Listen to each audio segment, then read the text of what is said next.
I got in a day early. That was all it took to blow my life apart.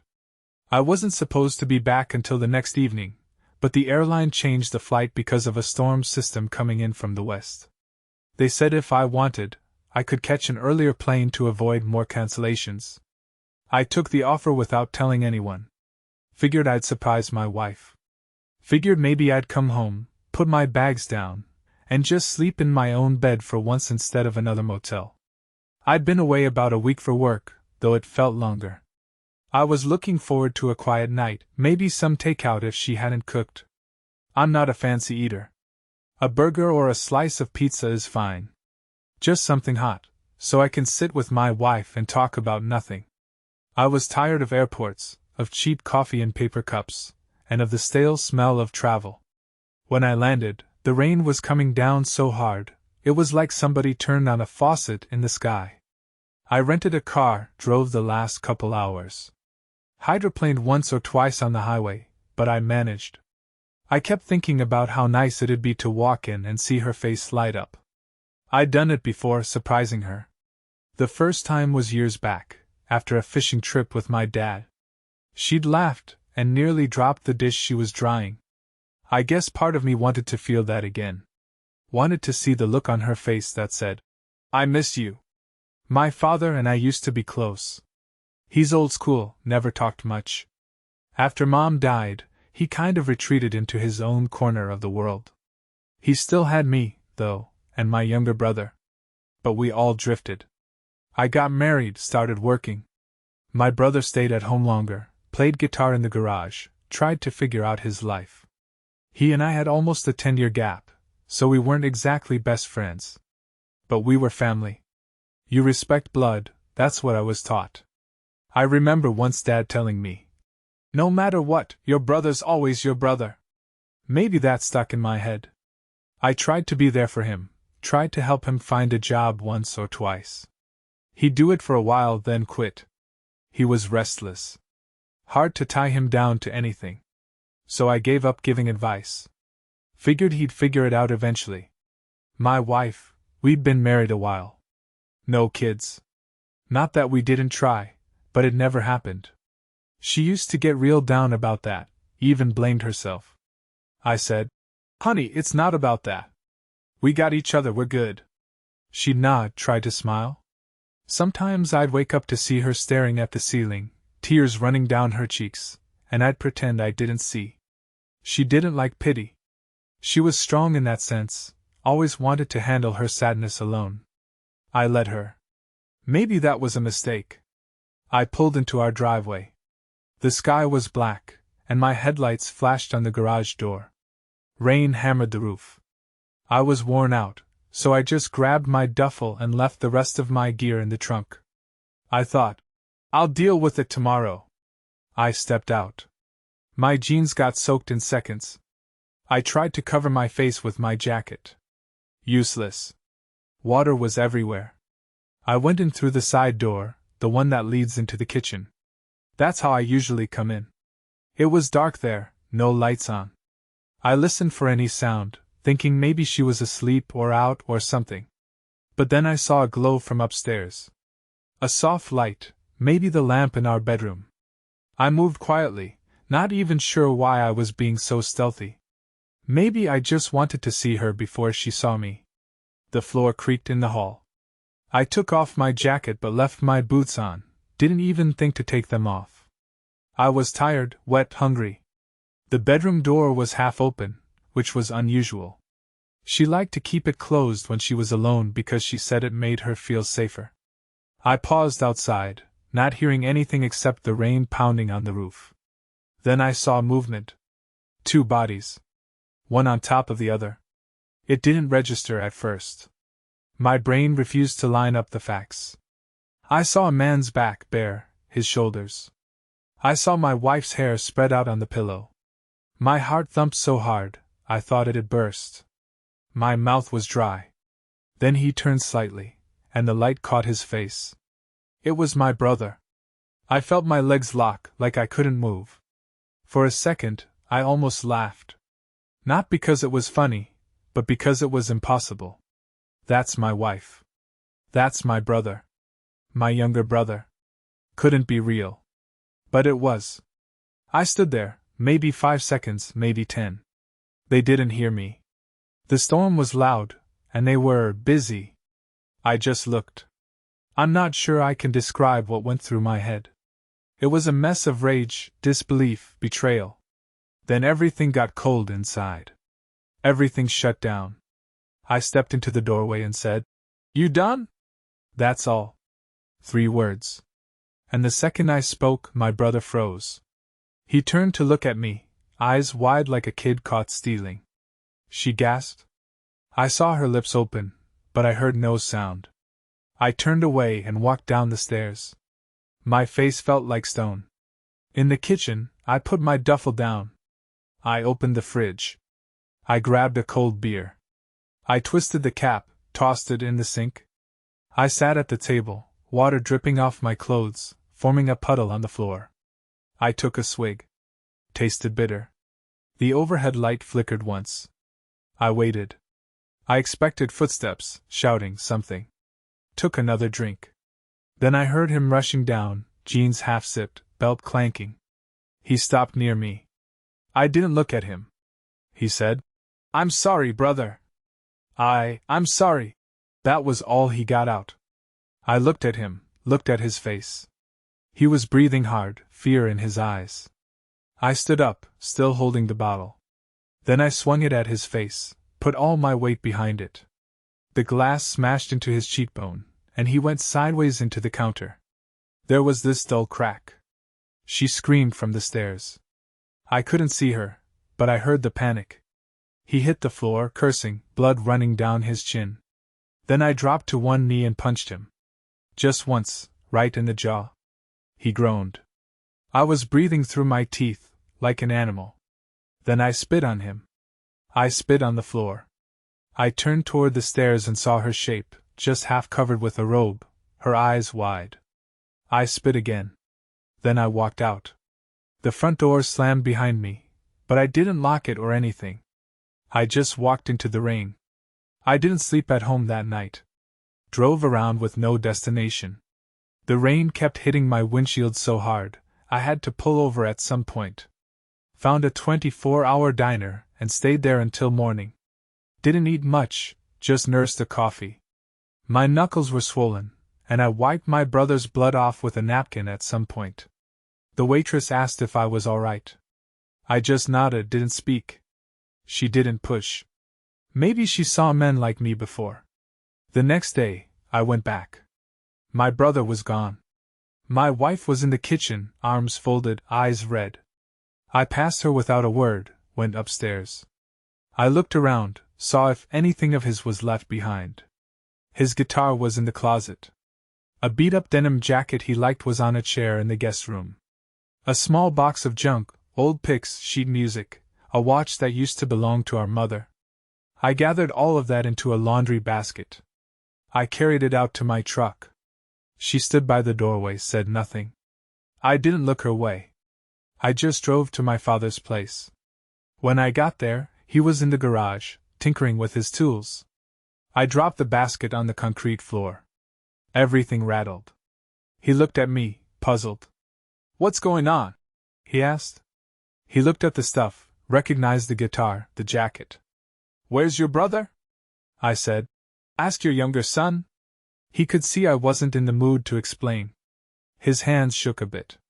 He started to say something, but I just turned away and left. That was that. I didn't owe him a story. If my brother wanted to spin it some way, let him. I didn't care. When I got back home, my wife was still there, in the same spot, like she hadn't moved. She looked at me, tears in her eyes. I told her, quietly, that I had nothing to say to her. "You're nothing," I said. "Empty." My voice shook a little, but I held it together. She tried to speak, but I just raised my hand, telling her to stop. I went down into the basement with a blanket and a pillow. Threw them on the old couch I kept down there. That's where I slept for 2 weeks. Didn't talk to her. Hardly saw her. I'd come up for coffee or a sandwich. She stayed out of my way.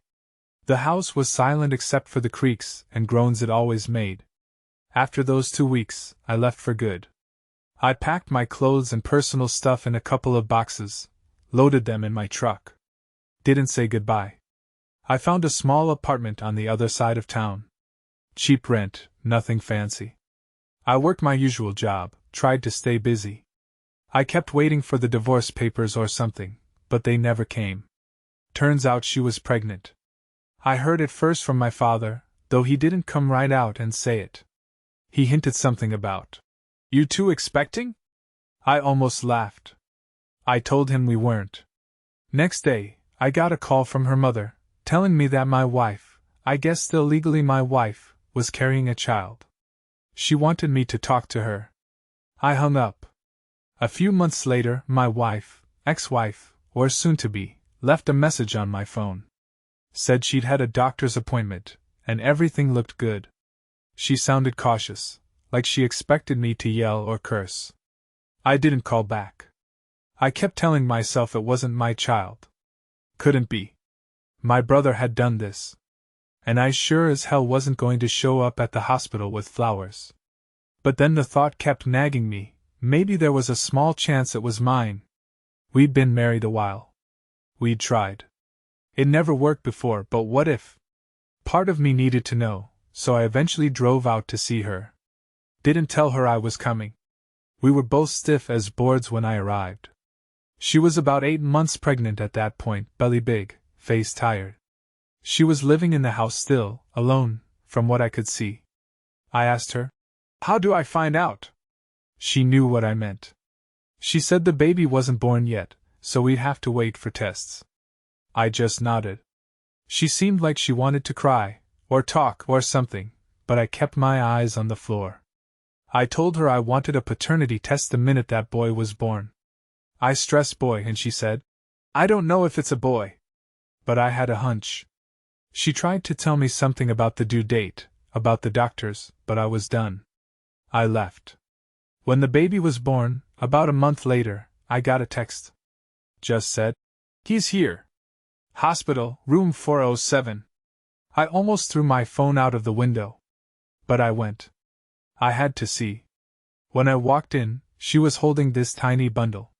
He was asleep. He looked fragile. Pale. I noticed right away something about his eyes, even though they were closed. The skin around them was almost translucent, with little veins. She said they needed to run tests because he had some rare condition. A genetic thing that makes him prone to all sorts of issues. The doctors told her it was a 1 in a million sort of thing. But I remembered my brother had some weird condition as a kid. He wore special glasses, had to see doctors more than I did. My gut clenched. I looked at her, and she looked away, like she was ashamed. We got the paternity test as soon as the doctors would allow it. I did it twice, different labs. Both said the same thing, I wasn't the father. She avoided my eyes when the results came back, just sat there in the hospital bed, looking at the sleeping baby. I whispered, "You knew?" She let out a sob. I left the room. But here's the thing, I still didn't sue for divorce right away. I didn't go after her for anything. Didn't try to get revenge. Maybe I was numb. Maybe I was just too tired to fight. My father called me, told me it wasn't right for me to vanish if that was my son. I told him the test results. He went silent. Then he said, "Well, that boy's still family." I hung up on him. I didn't want to hear about family. I went back to my life. But I didn't vanish. I just kept a distance. The baby was struggling with various health issues. He was in and out of specialists. Her parents helped her. My brother? He wasn't in the picture. Maybe he was ashamed or scared. I don't know, and I didn't care. All I knew was, she was alone in that house with a sick baby. People around town gossiped. They looked at me funny in the grocery store. I ignored them. I think about a year went by. Then I heard from someone that she was moving in with her parents across town because she needed help. The house was going on the market. That was a twist I didn't see coming, but it opened a door in my head. The boy was still my nephew, or half-nephew, or whatever you call him. And something in me just couldn't walk away entirely. Maybe I wanted to keep an eye on them. So I bought a small place across from her parents' house. It was a crappy little bungalow in a not-so-great neighborhood, but it was cheap. I moved in quietly. Didn't announce it, didn't talk to them. They could see me from their window, though. She knew I was there. Her parents sure knew. But they left me alone, and I let them be. The boy was about a year old by then. I got a new job driving a school bus. It didn't pay as much as I used to make, but it got me up early and kept me busy. I liked the routine. Kids would pile in. I'd watch them grow. Sometimes I'd see her out in the yard holding the baby. I'd pretend not to notice. It hurt in a way that's hard to explain. Like I'd lost something, but also hated it at the same time. Hard to put into words. I think about a year or so after that, she started dropping the boy at a daycare. I'd see them walking to her parents' car sometimes. I never spoke. She didn't either. Her mother would wave once in a while, awkwardly. I'd nod, then turn away. I don't know how time passed so fast, but soon the boy was old enough to go to school. Kindergarten. Then first grade. I was still driving the bus. On his first day of kindergarten, he stepped onto my bus, didn't even look at me. He just clutched his backpack, stared at the floor. I realized he didn't know who I was. Or maybe he'd heard things, but he was too young to understand. His mother stood on the sidewalk, watching. Her eyes looked dead. She must have told him something, but I don't know what. The bus pulled away, and I drove him to school. He didn't look like me at all. He had my brother's features, the shape of his ears, the way his hair curled at the ends, that pale skin. Even his posture was the same, a little hunched, like he was always cold. The doctors kept an eye on him because of his condition. He wore special lenses sometimes. Missed a lot of school. I'd see him each morning, though, hobble onto the bus with that big backpack. I don't think he had many friends. He was quiet, always seemed tired, like he never slept well. The other kids would laugh and shout, and he'd sit in the front row, hands in his lap, gazing out the window. I made it a habit to slip an apple into his backpack whenever he wasn't paying attention. I'd park the bus, wait for the kids to get off, and if he left his bag for a second, like if he ran to ask the teacher something, I'd drop an apple in there. Just a small thing. A weird gesture, I guess. I never explained it to him. He'd find the apple at some point, maybe eat it, maybe throw it away for all I know. But I kept doing it. Day after day. The truth is, I couldn't bring myself to talk to him. He wasn't my son. But he was my brother's son. And he was part of me, in a way. His last name was still mine on paper, at least for a while. I guess she never bothered to change it. That messed with my head. People around town assumed he was my kid, and I'd let them think whatever. I never corrected them. I never called him son, though. Not once. I just watched, from a distance, for years. At parent-teacher meetings, I'd see her walk in with him, or sometimes her father would come instead. I'd stand back, near a wall, in my bus driver's jacket, holding my cap, just watching. She caught my eye a few times. She never came over to speak. I never went to her. We lived across the street, but we might as well have been on different planets. I kept my place neat. Mowed the lawn. Did my own repairs. Ate dinners alone in front of the TV. I had a dog, a mutt I found wandering near the bus depot. Named him Buddy. He slept at my feet, listened to me grumble about the weather or the traffic. That was my life. Could have been worse, I guess. Could have been better. But it was what it was. The boy kept growing. By the time he was 12, he'd gotten taller, but still had that frail look. He'd walk with his head down, hands in his pockets. Middle school is rough on kids, especially the quiet ones. I saw him get on the bus one winter morning with a black eye. Maybe he got in a fight, or maybe some bully smacked him. He looked at me, briefly, like he was checking if I would say something. I didn't. I just turned my eyes back to the road. I wanted to tell him, hell, I don't know what. Something about standing up for yourself. Something fatherly. But I wasn't his father. Still, I'd slip an apple in his bag at every chance. I'd done it so long, it was a ritual. Sometimes I thought he might guess it was me, but he never said a word. That year, right after his 12th birthday, I decided it was time. I don't know what made me pick that moment. Maybe I felt he was old enough to handle the truth.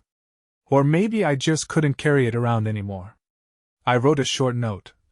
"Your real father is my brother. Asked your mom." I put it in an envelope, folded it carefully. Then I waited for my chance. After school one day, I asked him to stay behind on the bus. The other kids filed out. He looked nervous, but he stayed. I reached into my jacket, handed him the envelope. "Don't open it here," I said quietly. My voice sounded rough. He just took it, staring at me, then stuffed it in his backpack. I nodded at the door. He got off, walked toward his grandparents' house. I watched him go. I knew that once he opened that letter, everything would break loose. But I didn't stay to see it happen. I drove the bus back to the depot, parked it, clocked out. That night, I expected yelling across the street, banging on my door. Nothing happened. I just saw lights on in her parents' house. A couple hours went by. Then the porch light turned off. I never saw him come out. I guess she told him. I guess she had to. But nobody came over to me, nobody knocked or demanded answers. A day passed, then a week. I never saw him board my bus again. I heard she'd switched him to another route. I don't know if that was her idea or his. Either way, I stopped seeing him around. The windows of their house stayed closed. If she spotted me across the street, she'd look away. Everything was silent. I quit my job soon after. Moved to another part of the state, up north, near the mountains. Found a place with enough room for me and Buddy to walk around. It was quiet. No neighbors close by. That suited me fine. I never saw them again. Didn't get any letters or phone calls. Once in a while, I'd wonder if that boy hated me. Probably. Or maybe he hated her. Or hated the world. I don't know. Now I'm 63. Still alive, somehow. Buddy's still with me, though he's slowed down a lot. I don't have any close friends. Sometimes guys from work invite me out for a drink, but I usually pass. I like my own company these days. I get up early, brew coffee, let Buddy out in the yard. Watch the sun come up. Then maybe I drive into town for errands, or I stay home and fix something. The phone never rings.